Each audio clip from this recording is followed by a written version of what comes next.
Good morning and welcome to the Core Connection. I'm Mira Rubin here with you on Enlightened World Network. And today's topic is trust. We've done this topic recently, but we're going to dig in a bit more deeply today. But before we do, let's just take a few minutes to get ourselves settled in. Let's take a deep breath in through your nose. Hold it and feel the oxygen just moving through your body into your cells, enlivening your being. And exhale any tension in your shoulders, in your neck, in your back, in your hips, in your legs. And take another deep breath in through your nose. Hold it and just imagine sparkling light moving throughout your body and your cells and your organs and your blood and your being. And exhale any remaining tension. Then let's gently press our palms together. Softly rub your fingers against your palms. Feel the tingling in your fingers. Feel the tingling in your palms, that delicious sensation. And bring yourselves present and welcome. I'm so glad to be sharing this time with you. Thank you so much for being here.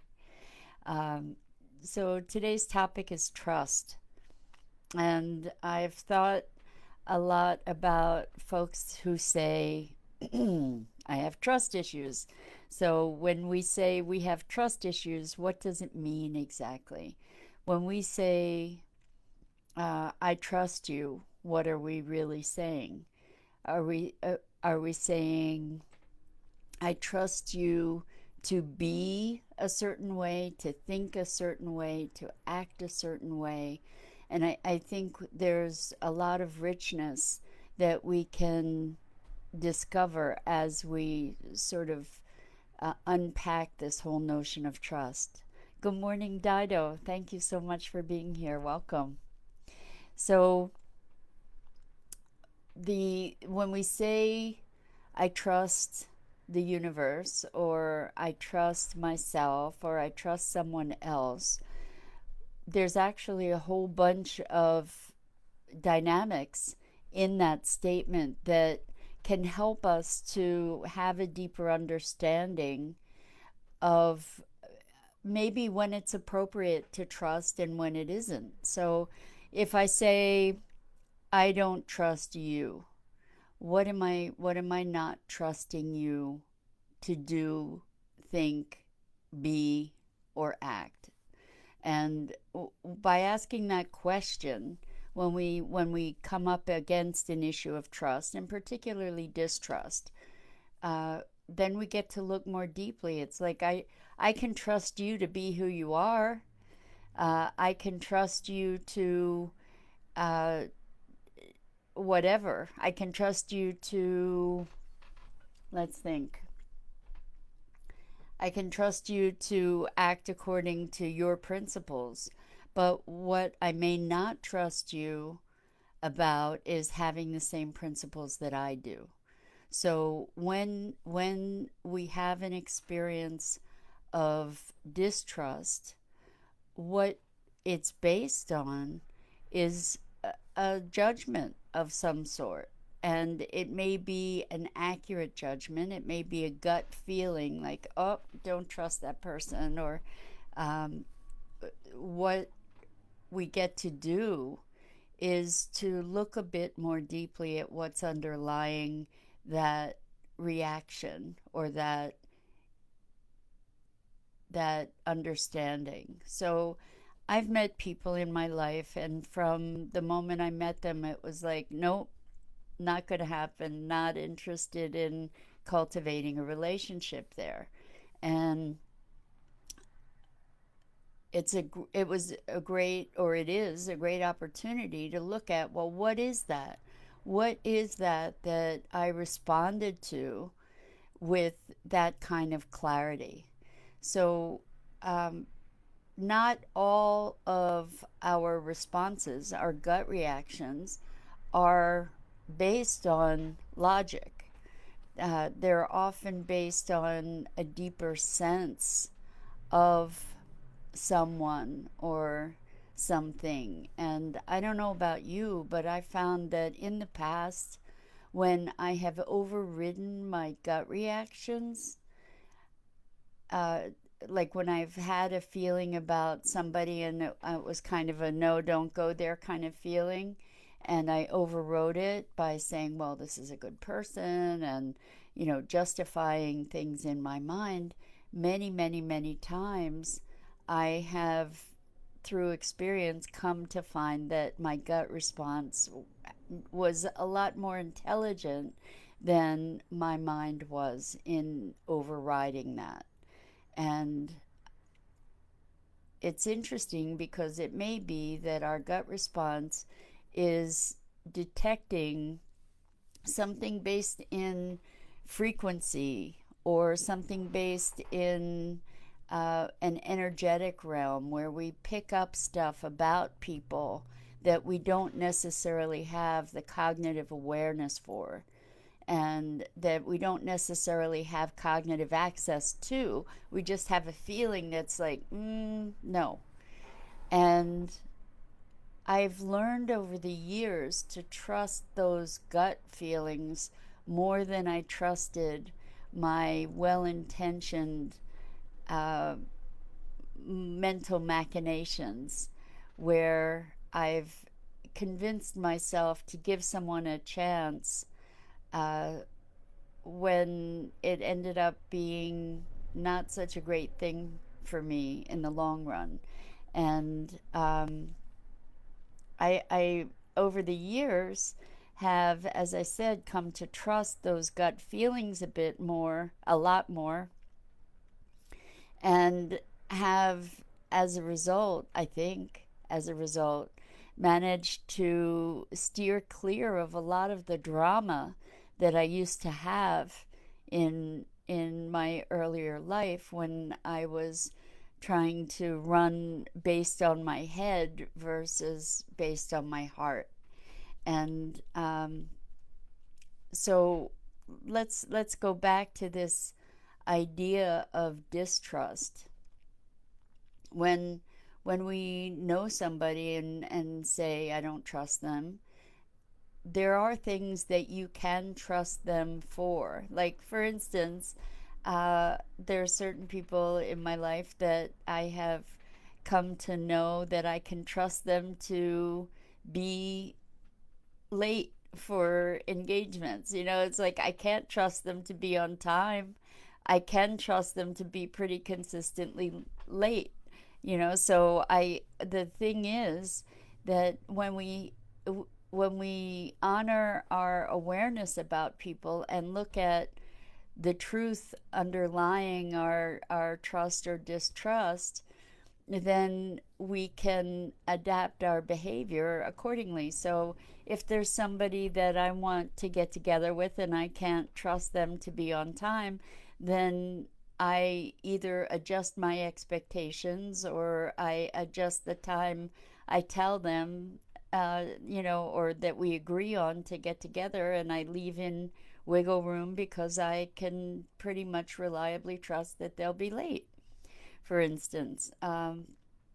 What When we look at self-trust or distrust, what we need to do in that respect is also unpack that generic or generalized statement to say, what can I trust myself to do? What do I distrust myself about? And I've spoken before when we talked about the topic of trust about not trusting oneself because we haven't performed according to the promises that we made to ourselves. So one of the things that I used to be able to trust myself about was that I would break my promises to myself. So if we know that we can pretty much reliably expect that we'll break promises to ourselves, maybe we stop making those promises and rebuild trust in ourselves in other ways by looking at what we can trust ourselves to do. And And there's always something. There's always something that we can trust ourselves to do. And maybe it's I can trust myself to do what I feel like doing when I feel like doing it. If we're having problems or challenges meeting our expectations of doing certain things at certain times, or maybe I can trust myself to have fun, or I can trust myself uh, to eat well or regularly, or the idea is that we start where we are, wherever that is. And this notion of trust and trusting others, especially right now, especially in our world, is something that we really need to look at and look at carefully.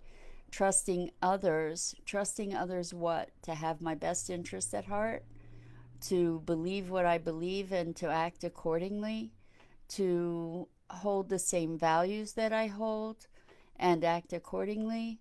These are all really important things to be looking at. And Dido says girls in particular are often trained to be nice rather than trusting their gut, or at least I was. There's great power in trusting your gut. I agree, Dido, and I'm glad you brought up that topic about girls, trusting others. Uh, I think that in our culture, at least during my growing up, and it may be very different now, but I still believe that girls are taught to defer to others' opinions or others' judgments or others' dictates over and above the um, the instinct that is evidenced by their gut.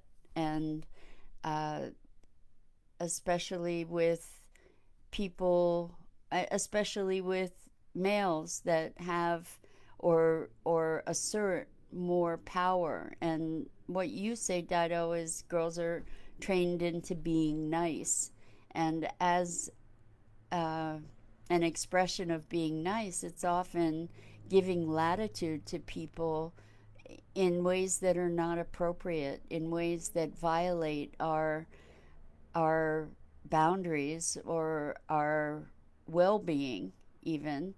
And then when we violate our own gut, our own instincts, then we lose trust in ourselves and it becomes a downward spiral.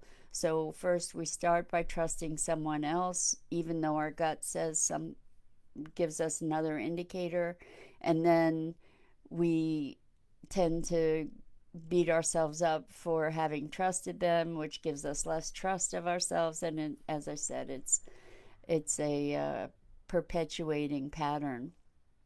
So when and I keep thinking of this friend who said, "Well, I would trust this other person with my life no matter what they said to do or be," and or recommendations from this other person. And in further conversation we came to the recognition of how tremendously important it is to always check in with your gut, even if the source of information is a trusted source, even if the source of advice is a trusted source. Always, always check in with yourself and check in to preserve your own sovereignty and integrity. And be vigilant in this practice of checking in with your gut and recognizing and unpacking the issue of trust and distrust. And it's so interesting to me because there are people in my life that when I have met them, I felt that they were trustworthy. and they turned out to be trustworthy. And I've extended my trust to those people.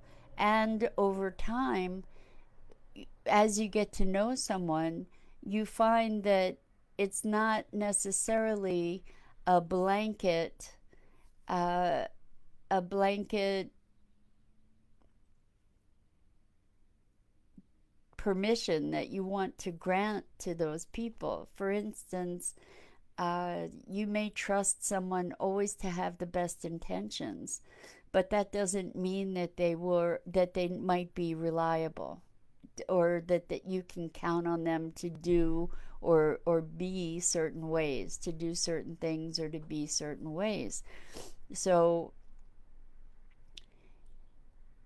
there's a discernment that I keep calling for over and over and over again in all regards of life right now, especially because we're confronted by so much information to sort through, and all of us are being confronted with this overwhelm of data and content and emotion and passion. And so sorting through it is something that's really, really important for us all. And to find a place, a compass through which or by which to be able to navigate is exceedingly, exceedingly important. And Dido says checking in with our gut can be a spiritual practice, the tending to our core connection. Beautiful, Dido. Thank you for that. Yes, and we are talking about core connection. This is a matter of connecting with your inner intelligence and cultivating your deep intuition and your deep sense, because it is a compass that works when we allow ourselves to really connect to that deep gut feeling and to honor it even when you think differently. I found that I've gotten myself in trouble pretty reliably when I haven't honored my gut. And when I have honored my gut, I've I've been able to avoid a lot of situations that would have been, in some cases, catastrophic, and in other cases, just a diversion from the direction that I have intended to be going in. So uh, I'm just looking to see if there's anything more about trust. So, trusting the universe. And this goes back around to the notion of life is happening for me and through me rather than to me. So rather than being a victim of life, when we recognize or we operate from the principle that life is happening for me and through me, that it's me generating my life for me, and even those circumstances that are uncomfortable or in some cases devastating have in them a kernel that forwards us in our lives if we can unearth that. And so, in the times when I haven't trusted my gut, and I've gotten myself into situations, I've gotten myself into some very interesting situations in my life, very challenging situations in the past, um, because of not trusting my gut in many situations. However, those all of those circumstances provided me with an opportunity for education, and it taught me in a lot of hard lessons to be listening more attentively to my own internal wisdom, which is not, as I said, not necessarily rational. And as I listen more and more, there's more and more wealth available. And back to the idea of life happening for me and through me, I believe that I believe that each of us has our came here for our purpose, for our path, and we go through a lot of hard knocks, a lot of hard lessons, a lot of suffering to get to the other side of that, to be moving more authentically from our hearts and from our gut, and that every situation in life, every situation in life is an opportunity to expand or contract. So let's use those opportunities to expand, and let's look at what we put our trust and faith in, and what we are entrusting to others when we trust people to make decisions for us. This even goes into medicine. This goes into medical considerations. It goes into the workplace. It goes into our governments. It goes into our movements. It goes into every realm. So when we look at, for instance, a doctor who tells us that we have 2 months to live, we have the choice to trust that, or to go and find other opinions, also to educate ourselves more deeply. When we have a system that tells us that this particular medicine or this particular vaccine is going to protect us or cure us, we are beholden to educate ourselves more thoroughly and make a conscious and informed decision, which is often a gut based decision. So the thing is that we want to educate ourselves, and we also want to honor our educated intuition. And uh, I think it makes me think of precognitive dreams. Some people have these remarkable precognitive dreams. And when I was a kid, we went to Israel, and we were supposed to go take a trip to Masada. And my father had a dream the night before, and he he would not allow us to go. And I believe that the dream was that there was shooting, and the bus that we were on was being attacked, and so we didn't go. And as it turned out, there was an attack on people that had tourists who had traveled to Masada that day. And he, it's so funny because he considered himself a pragmatist. And whenever I talked to him about his precognitive dreams or his mystical types of experiences, he would always deny them and say, they weren't logical, and he didn't believe in it, but he didn't let us go to Masada that day. So even he trusted his gut. And Dido says, trusting the universe, seeing life as happening for me and through me rather than to me. I love it. It's true. And the thing is, it's not like saying, I trust the universe, therefore I'm going to jump off a cliff. Right? So it doesn't mean I trust the universe to allow me to be stupid and foolish without consequence. But it is a matter of trusting that the consequences are an opportunity.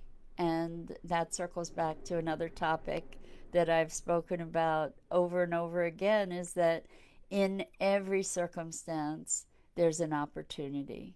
So whether it be crisis or whether it be positive, some change, or something that looks like an opportunity, or something that looks like it's squashing an opportunity, there's an opportunity available in all of it. So that's it for today. Talking about trust, trusting your gut, and unpacking what it is when you say, I don't trust you, or I don't trust that, or I don't trust myself. Let's look and be more specific and look at how to navigate in an appropriate response to the truth of what that level of trust is relating to. So even if you feel like you can't trust someone, what there may be things that you can trust about them, and for you to identify the specifics will allow you to proceed forward with more intention and attention, and that's it. So, I'm Mira Rubin. This is the Core Connection. I'm here daily during the week from at 9 a.m. and this is Enlightened World Network. And there's all kinds of wonderful programming to check out on Enlightened World. Please go, enjoy, expand, and connect. And hopefully, you'll be back to join me tomorrow. I wish you a wonderful day, deep compassion, deep love to you, and unpack your trust. Lots and lots of love.